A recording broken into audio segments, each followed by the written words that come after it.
ইন্নামাল মুমিনুনা আল্লাযীনা ইযা যুকিরাল্লাহ ওয়াজিলাত কুলুবুহুম ওয়া ইযা তুলিয়াত আলাইহিম আয়াতুহু যাদাতুহুম ঈমানা ওয়া আলা রাব্বিহিম ইয়াতাওয়াক্কালুন।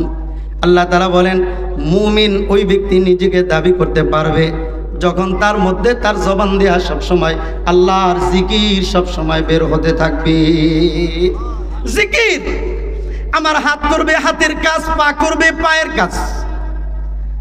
রাস্তা দিয়ে চলতেছি, আমার হাঁটার কাজটা পা করতেছে, আমার ধরার কাজটা হাত করতেছে, কিন্তু আমার জবান করবে আল্লাহর কাজ। জবান আল্লাহর কাজ।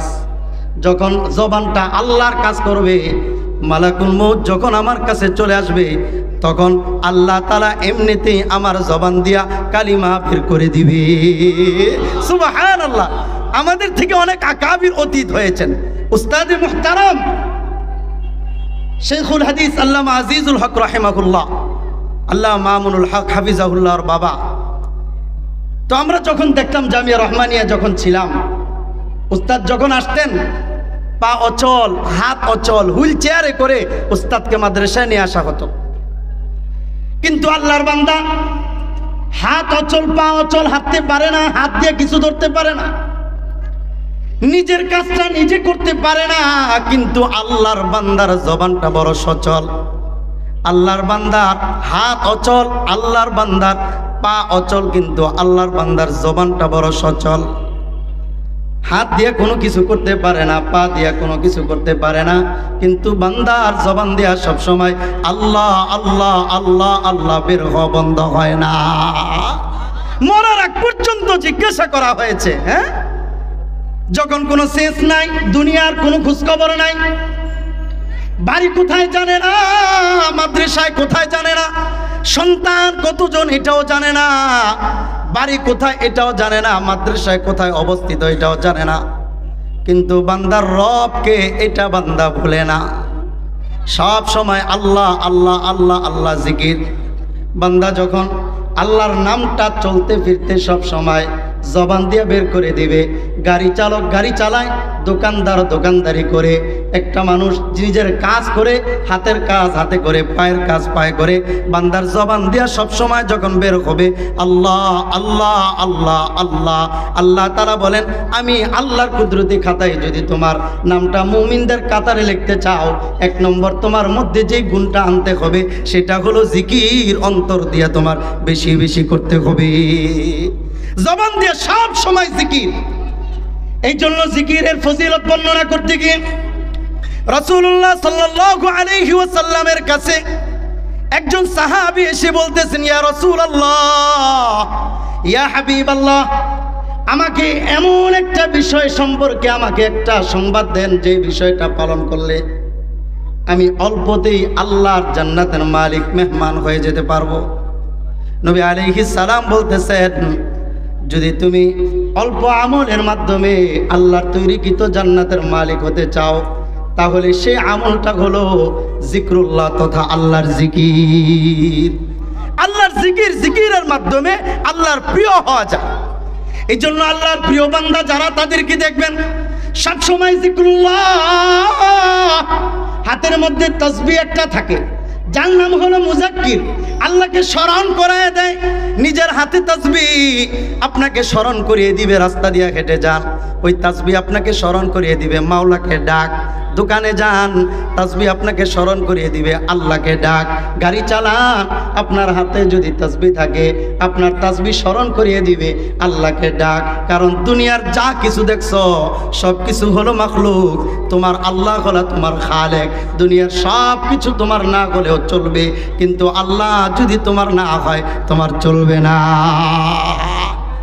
এই জন্য আমি দুনিয়ার সব পাইলাম, আল্লাহ পাইলাম না, কিছুই পাইলাম না। মাল্লাহুল মাওলা ফালাহুল কুল। যদি আমার জন্য আল্লাহ হয়ে যায়, পুরা দুনিয়া যদি আমার জন্য না হয়, তাহলে আমার সব হয়ে গেছে, কারণ আমার আল্লাহ আমার সাথে আছে। আর আল্লাহ যদি না হয়, পুরা দুনিয়া যদি আমার জন্য হয়ে যায়, তাহলে আমার কোনো কিছুই হয় নাই। কথা ঠিক না ভাই? ঠিক। এই জন্য রাসূলুল্লাহ বলেন, মুতু ক্বাবলা আন তামুতু, ওয়াহাসিবু ক্বাবলা আন তুহাসাবু, মরার আগে তুমি ভাবনার জগতে একবার মরো, ভাবনার জগতে মরো।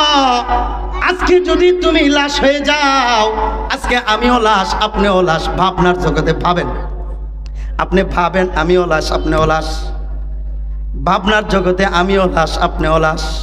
মসজিদের মাইকে আপনার নামও এলান হয়ে গেছে, আমার নামও এলান হয়ে গেছে। মসজিদের খাটিয়া আপনার জন্য আমার জন্য হাজির হয়ে গেছে। মানুষগুলা খাটিয়া তৈরা আমার আপনার লাশটা কবরস্থানে নিয়ে গেছে। দুইজন মানুষ কবরের মধ্যে নাই মা, ওই দুইজন মানুষ ভর দিয়া যখন কবরের দুই পাশে উঠে গেছে, আমি আপনি ভাবনার জগতে আমিও লাশ আপনিও লাশ, ভাবনার জগতে আমিও লাশ আপনিও লাশ। আমাকে আপনাকে যখন কবরের মধ্যে রাখা হবে, ওই দুইজন মানুষ আমাকে কবরে রেখে যখন উঠে যাবে, তখন আমি আপনি আমরা দুইজন আমরা সকলে মিলে কবরের মধ্যে লাশ হয়ে শুয়ে আছি। মানুষ যখন বাঁশের ছাউনি দিয়ে মাটি চাপা দিয়ে যার যার মতো করে চলে যাবে, তখন আমার সাথে বলুন তো দেখি, আমার দুনিয়ার কোনো বন্ধু আসেনি? আমার বিবি আছে নাকি? আমার সন্তান আছে নাকি? না না না, দুনিয়ার কেউ নাই। যেই বিবি বাল বাচ্চার জন্য সব কিছু করলাম, যেই দোকানের জন্য, যেই ব্যবসার জন্য জীবন দিয়া দিলাম, যেই দুনিয়ার কাজের জন্য হায়াতে জিন্দেগির পুরা সময়টা ব্যয় করে দিলাম, সব কিছু আমার যার যার জায়গায় রয়ে গেছে। কিন্তু আমার কবরে আমার সাথে কেউ যায় নাই, আমার সাথে আমার আল্লাহ কবরে আছে, কবরে আছে আল্লাহ। এই জন্য রাসূলুল্লাহ বলেন, এমন আমল করো, এমন কাজ করো যা তোমার সাথে কবরে যাবে, যা আমার সাথে কবরে যাবে। আমার বিবি, আমার বাল বাচ্চা, দুনিয়ার কোনো বস্তু আমার সাথে কবরে যাবে না। আমার সাথে আমার জিকির কবরে যাবে, লা ইলাহা ইল্লাল্লাহ, লা ইলাহা ইল্লাল্লাহ। আমার সাথে আমার জিকির কবরে যাবে। এই জন্য রাসূলুল্লাহ বলেন, ঈমানটা মজবুত করা আমারও দরকার, আপনারও দরকার। এই জন্য রাসূলুল্লাহর একটা হাদিস, ইন্নাল ঈমান লা ইয়াখলাকু ফি জাওফি আহাদিকুম কামা ইয়াখলাকুস সাওব। রাসূলুল্লাহ বলেন, জামার মধ্যে যেমন ময়লা লাগে, আমার দিকে মনোযোগ দেন, এদিকে তাকান, এদিকে তাকান, সবাই তাকাইছেন আমার দিকে? একটু জোরে আল্লাহর নামটা বলেন তো, আল্লাহু আকবার। আবার বলেন আল্লাহু আকবার। রাসূলুল্লাহ বলেন, আমার জামার মধ্যে ময়লা লাগছে, আপনার জামার মধ্যে ময়লা লাগছে।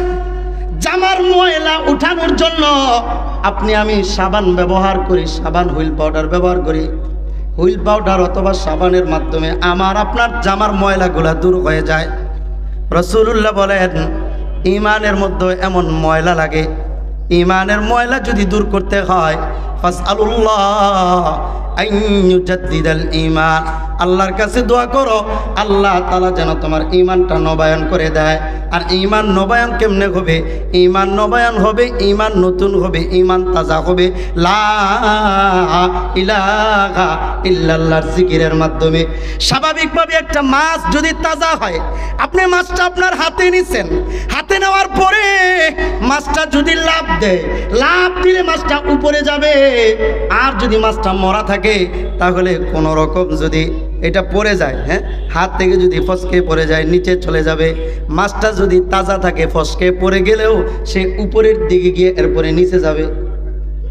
এমনই তো নাকি? মাছটা যদি তাজা হয়, লাফ দেওয়া যদি পড়ে যায়, উপরে যাবে, এরপরে নিচে যাবে।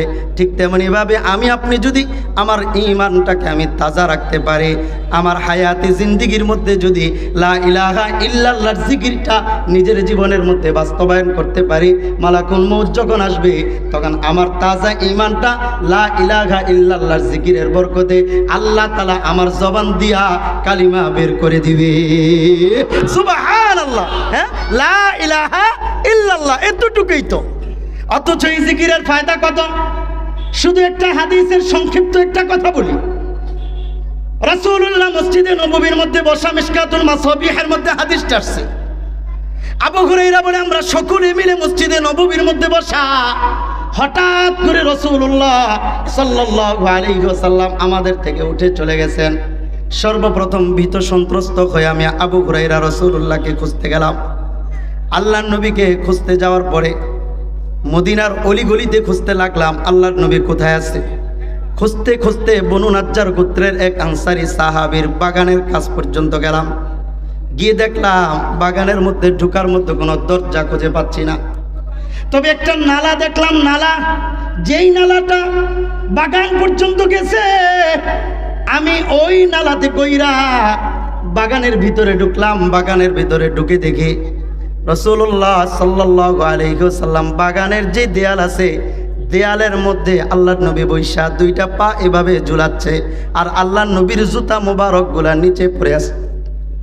আল্লাহর নবীর জুতা মোবারকগুলা নিচে পড়ে আছে। আবু হুরায়রা গিয়ে সালাম দিলেন। আল্লাহর নবী সালামের জবাব নিলেন, বললেন, আবু হুরায়রা এখানে কেন আসছো? আবু হুরায়রা বললেন, ইয়া রাসূলুল্লাহ, ইয়া হাবিবাল্লাহ, আমি একা আসি নাই, আমার সাথে সব সাহাবীরা আসছে, সবাই বাগানের ও প্রান্তরে অপেক্ষা করতেছে। আপনি হঠাৎ করে চলে আসলেন, আপনার কোনো সমস্যা হলো কিনা আপনাকে খোঁজার জন্য বের হয়ে গেলাম। আল্লাহর নবী বললেন, আমাকে এত পরিমাণ তোমরা ভালোবাসো, মহাব্বত করো। রাসূলুল্লাহ তখন বললেন, আবু হুরায়রা, এই যে নাও আমার জুতাটা, তোমার হাতে নাও। আমার জুতাটা তোমার হাতে নিয়া বাগানের ওই প্রান্তরে যার সাথে দেখা হবে তাকে গিয়া বলবা, মান ক্বালা লা ইলাহা ইল্লাল্লাহ দাখালাল জান্নাহ, যে ব্যক্তি লা ইলাহা ইল্লাল্লাহ বলবে সে জান্নাতের মেহমান হয়ে যাবে। সুবহানাল্লাহ। হ্যাঁ, ওমর ইবনুল খাত্তাব রাদিয়াল্লাহু তাআলা আনহুর সাথে সাক্ষাৎ হয়েছে, অনেক বড় ঘটনা। ওইদিকে আমি যাচ্ছি না, আমি বুঝাতে চাচ্ছি লা ইলাহা ইল্লাল্লাহ এই জিকির আমার আপনার জীবনে আনা দরকার আছে না নাই? এই জন্য চলতে ফিরতে সবসময় জিকির জিকির। আমি যত বেশি জিকির করব, আমার জিকির আখিরাতের ফিকির বাড়াবে, আখিরাতের চিন্তা বাড়াবে। এই জন্য আল্লাহ তাআলা বলেন, ইন্নামাল মুমিনুনা আল্লাযীনা ইযা যুকিরাল্লাহু ওয়াজিলাত কুলুবুহুম, যখন আমি আপনি আল্লাহর জিকির করব তখন আমার অন্তরের মধ্যে প্রকম্পিত হবে, চোখ দিয়া পানি ঝরে পড়বে। আল্লাহর জিকিরের মাধ্যমে, আল্লাহকে ডাকার মাধ্যমে যখন আমার আপনার চোখ দিয়া পানি ঝরে বের হবে। রাসূলুল্লাহ বলেন, মান বাকা মিন খাশিয়াতিল্লাহ ফাকাদ হারামাল্লাহু আলাইহিন নার। আল্লাহকে ডাকতে ডাকতে আল্লাহর ভয়ে কারো চোখ দিয়ে যদি পানি ঝরে যায়, রাসূলুল্লাহ বলেন এই পানির বরকতে আল্লাহ তাআলা তার জন্য জাহান্নামের আগুনকে হারাম করে দিবে। সুবহানাল্লাহ। এজন্য রাসূলুল্লাহ সাল্লাল্লাহু আলাইহি ওয়াসাল্লাম মসজিদে নববীর মধ্যে বসা, হঠাৎ করে একজন লোক ওই মুহূর্তে জিবরিল আমিন নবীর কাছে আসছে। এসে দেখে একজন লোক নবীর পাশে কান্না করতেছে। জিজ্ঞেস করা হয়েছে, ইয়া রাসূলুল্লাহ, ইয়া হাবিবাল্লাহ, কেন কান্না করতেছে? আল্লাহর ভয়ে, আখিরাতের ভয়ে, হাসরের ময়দানে আল্লাহর সামনে কেমনে দাঁড়াবে এই ভয়ে কান্না করতেছে। জিবরিল আমিন তখন আল্লাহর নবীকে বললেন, ও মুহাম্মদ, এই যে চোখের পানি, আল্লাহ আর ভয়ে যে চোখের পানি পড়ে যায়, দুনিয়ার মধ্যে সব কিছুর বিনিময় আছে। নামাজ পড়লে নামাজের বিনিময়ে জান্নাত আছে, দান সদকা করলে এটার বিনিময়ে আল্লাহ তাআলা বিপদ আপদ দূর করে দেয়। দুনিয়ার মধ্যে যত ভালো কাজ আছে সব ভালো কাজের একটা বিনিময় আছে, কিন্তু চোখের পানির কোনো বিনিময় হয় না।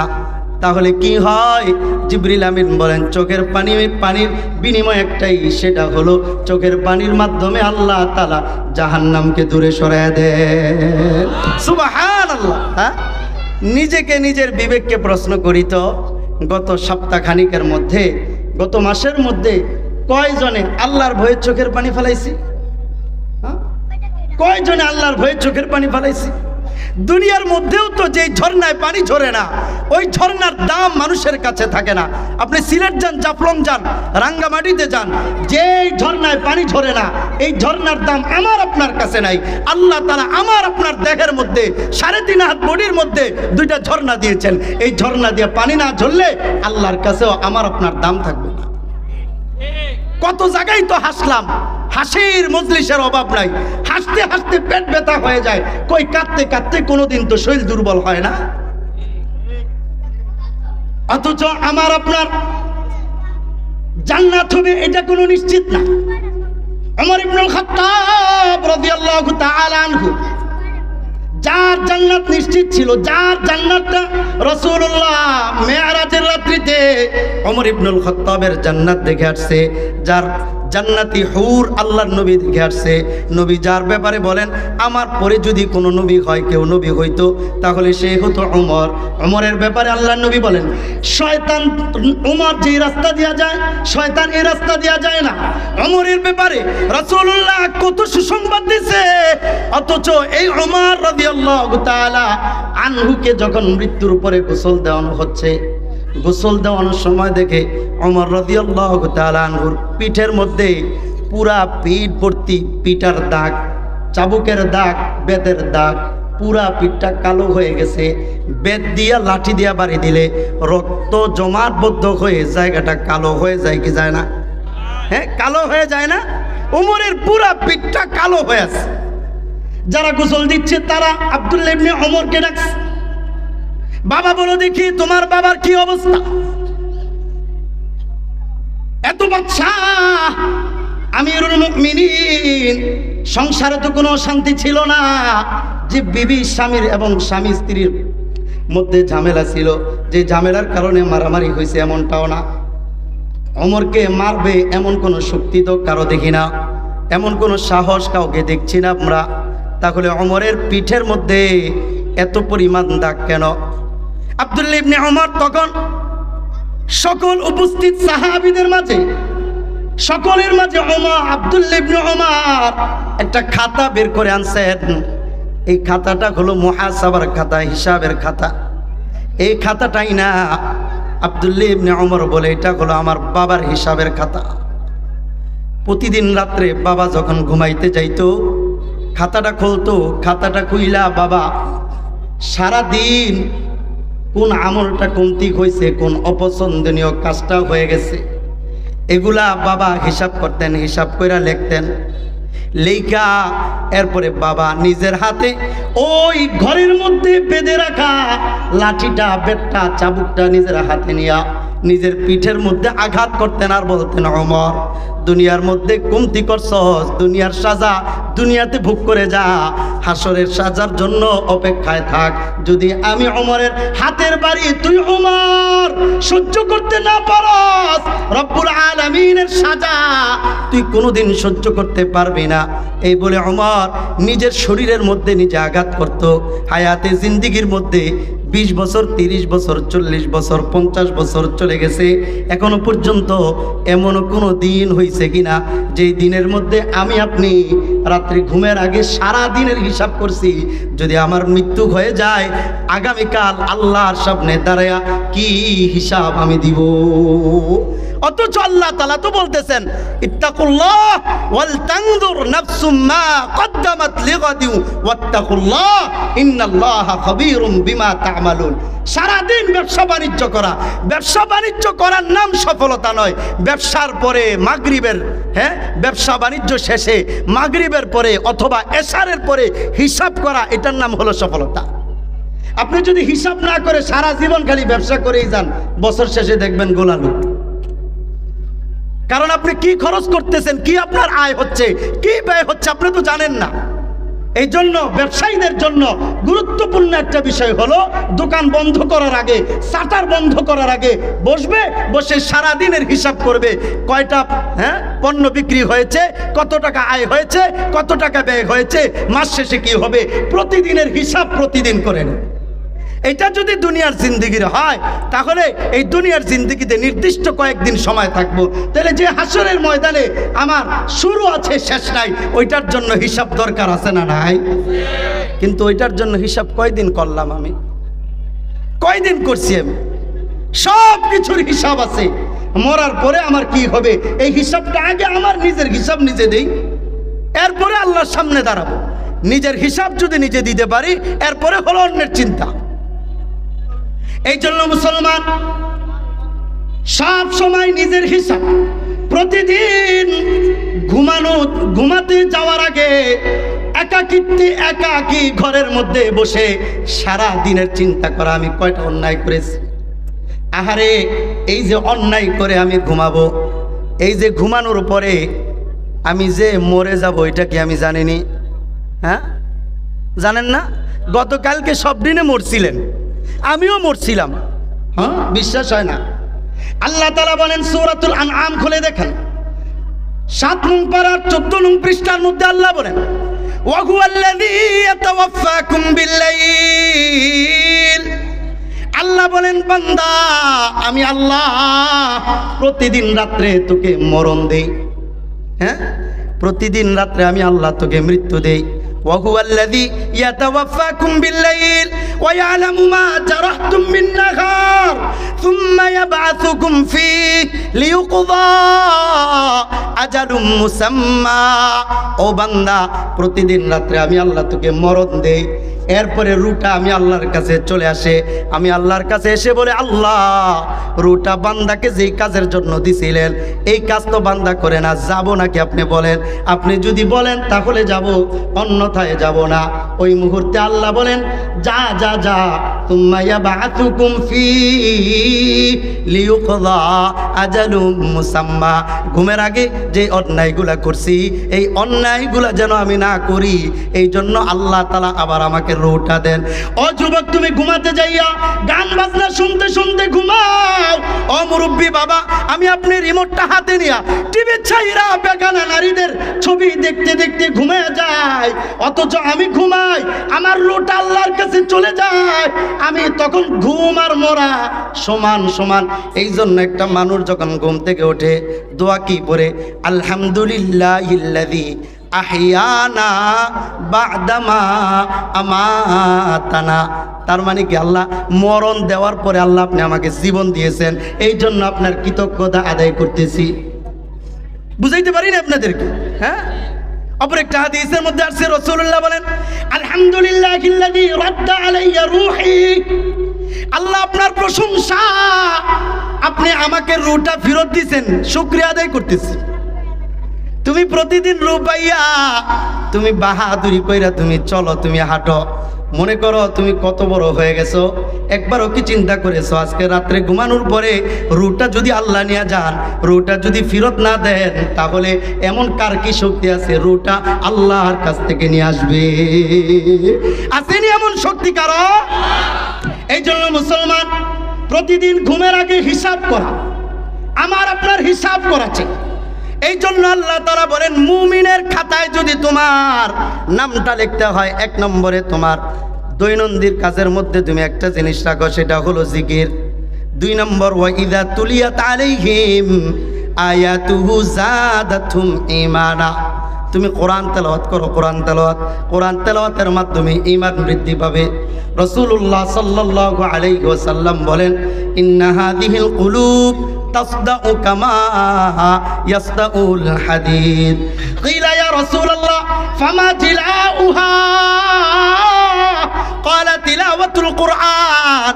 আল্লাহর নবী বলতেছেন লোহা যেমন জং ধরে, অন্তর কলবটাও তেমন জং ধরে। এই কথাটা কি বলছি বুঝছেন? বুঝছেন না আমার কথাটা? বুঝেন নাই মনে? কি বলছি বলেন?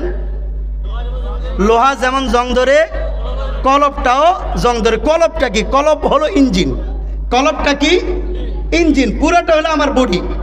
আপনি হুন্দাই কোম্পানির একটা গাড়িতে উঠলেন, কক্সবাজার যাবেন, ভাড়া হলো স্লিপার, হ্যাঁ সিট হলো স্লিপার, আপনি ভাড়া হলো 2500 টাকা বা 3000 টাকা।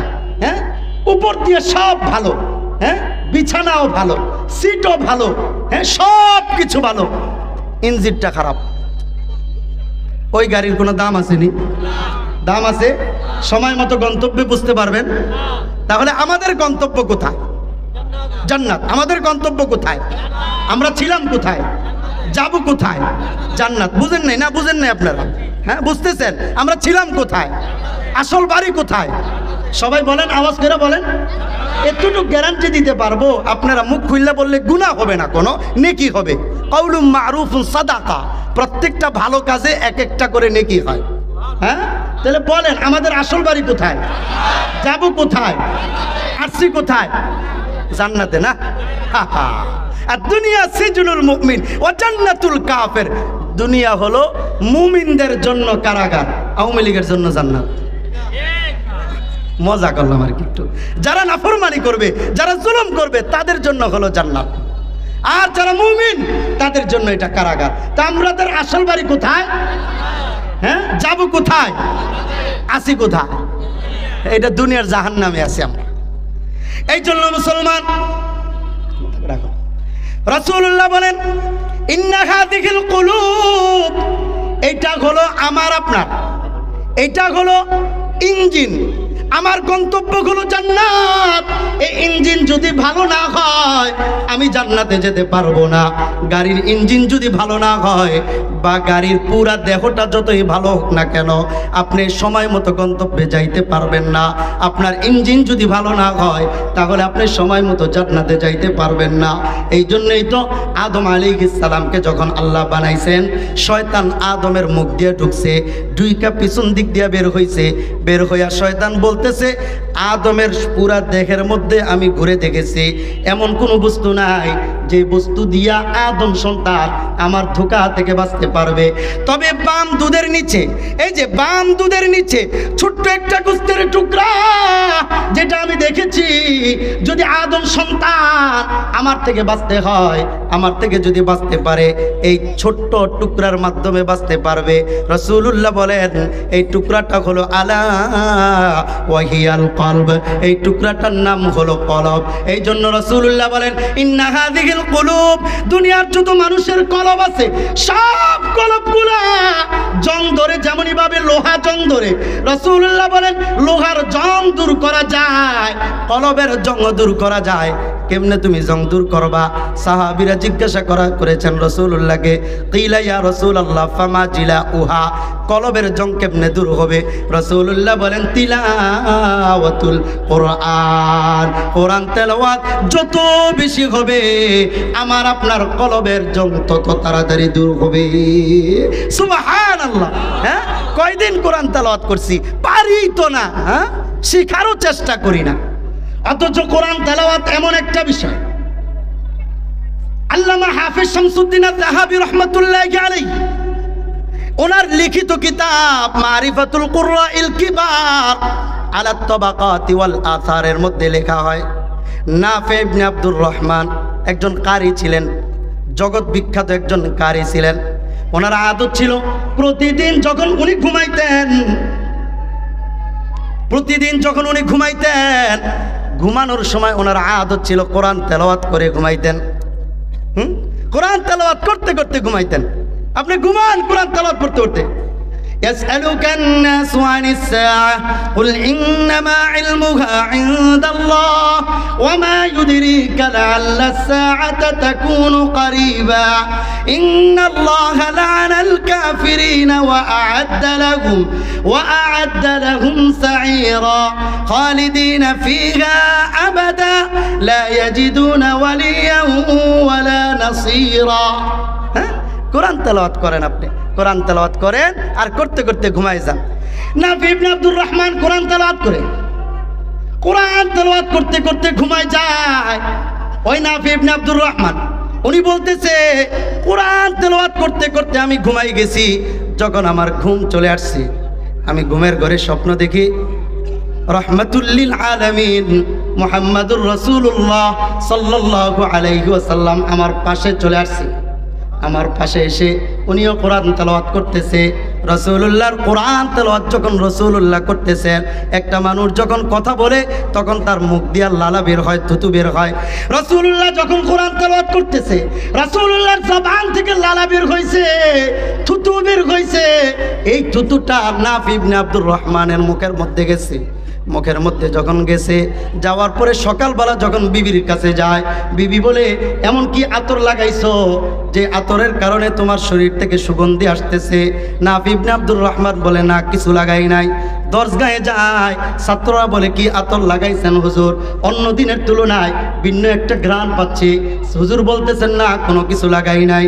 যখন রহস্য গোপন করতে পারে নাই, বলতে বাধ্য হয়ে গেছে, নাফি ইবনে আব্দুর রহমান বলে আমার প্রতিদিনের আদত, আমি কোরআন তেলাওয়াত করি, কোরআন তেলাওয়াত করতে করতে আমি ঘুমাই যাই।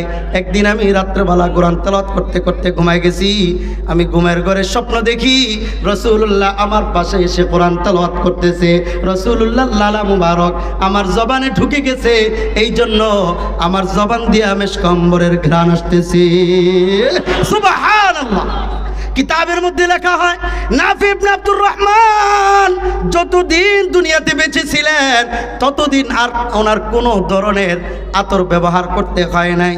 শুধু কি উনি না 1 থেকে 2 মিনিটের মধ্যে শেষ করে দিব। নাফি ইবনে আব্দুর রহমান থেকে বর্ণিত জাফর ইবনে ইয়াজিদ ইবনুল কাকা আল মাদানী ওনার ব্যাপারে বলা হয় উনি একজন কারি ছিলেন, কোরআন তেলাওয়াত করতেন। ওনার যখন ইন্তেকাল হয়ে গেছে, ওনার ইন্তেকালের পরে যখন ওনাকে মানুষ গোসল দিতে নিয়ে যাবে, শরীরের কাপড়গুলা যখন সব সরাইছে, সরানোর পরে দেখে এই যে কণ্ঠনালী থেকে নিয়া এই যে সিনার শেষ পর্যন্ত পুরা সিনার মধ্যে কোরআনের ছাপ বেশি উঠছে। সুবহানাল্লাহ। সকল মুফতি সাহেবকে জিজ্ঞাসা করা হয়েছে এটা কিসের নূর? সকলে বলতেছে হাদা নূরুম মিন নূরি তিলাওয়াতিল কুরআন। এটা দুনিয়ার কোনো আলো নয়, এটা দুনিয়ার কোনো আলো নয়, দুনিয়ার কোনো নূর নয়, এটা হলো কোরআন তেলাওয়াতের নূর। কোরআন তেলাওয়াত করছে, এই জন্য আল্লাহ তাআলা এই কোরআন তেলাওয়াতের বরকতে তার সিনার মধ্যে নূর প্রকাশ করে দিছে। সুবহানাল্লাহ। এই যদি হয় দুনিয়ার হালত, কবরেও তো নূর থাকবে। 2 নম্বর ওয়াইদা তুলিয়াত আলাইহিম আয়াতুহু জাদাতহুম ঈমানা। 3 নম্বর ওয়া আলা রাব্বিহিম ইয়াতাওয়াক্কালুন। আল্লাহর উপর তাওয়াক্কুল করা, হ্যাঁ, আল্লাহর উপর পরিপূর্ণভাবে তাওয়াক্কুল করা। লাউ আন্নাকুম তাতাওয়াক্কালুনা আলাল্লাহি হাক্কা তাওয়াক্কুলি লা রাযাকাকুম কামা ইয়ারযুকুত তায়র তাগদু খিমাসা ওয়া তারুহু বিতানা। 3 নম্বর তাওয়াক্কুল। 4 নম্বর হলো আল্লাযীনা ইউকিমুনাস সালাহ, নামাজ কায়েম করা, নামাজ পড়া। মান তারাকাস সালাতা মুতাআম্মিদা ফাকাদ কাফার। নামাজ ছেড়ে দিবেন তো কুফরি শুরু করে দিলেন। 5 নম্বর হলো আল্লাযীনা ইউকিমুনাস সালাহ ওয়া মিম্মা রাযাকনাহুম ইউনফিকুন। আল্লাহর রাস্তায় দান করা। এই 5টা গুণ যখন আমার আপনার মধ্যে পরিপূর্ণভাবে আসবে, আল্লাহ তাআলাই সার্টিফিকেট দিচ্ছেন। কোন স্কুল, কলেজ, ইউনিভার্সিটি, মাদ্রাসা থেকে সার্টিফিকেট নয়, সরাসরি রব্বুল আলামিন সার্টিফিকেট দিচ্ছেন। উলাইকা হুমুল মুমিনুনা হাক্কা। তোরা প্রকৃত মুমিন, তোরাই জান্নাতি। তোদের মর্যাদা কি হবে? লাহুম দারাজাতুন ইনদা রাব্বিহিম। আমি আল্লাহর কাছে তোদের অনেক মর্যাদা থাকবে। ওয়া মাগফিরাতুন, আমি আল্লাহ তোদেরকে ক্ষমা করে দিব। ওয়া রিজকুন কারীম, এত পরিমাণ রিজিক দিব। ওয়া ইন তাউদ্দু নি'মাতাল্লাহি লা তুহসুহা, আমি আল্লাহর রিজিক গুনেও শেষ করতে পারবি না। সুবহানাল্লাহ। ওয়া মা তাওফীক ইল্লা বিল্লাহ। আসসালামু আলাইকুম ওয়া রাহমাতুল্লাহ।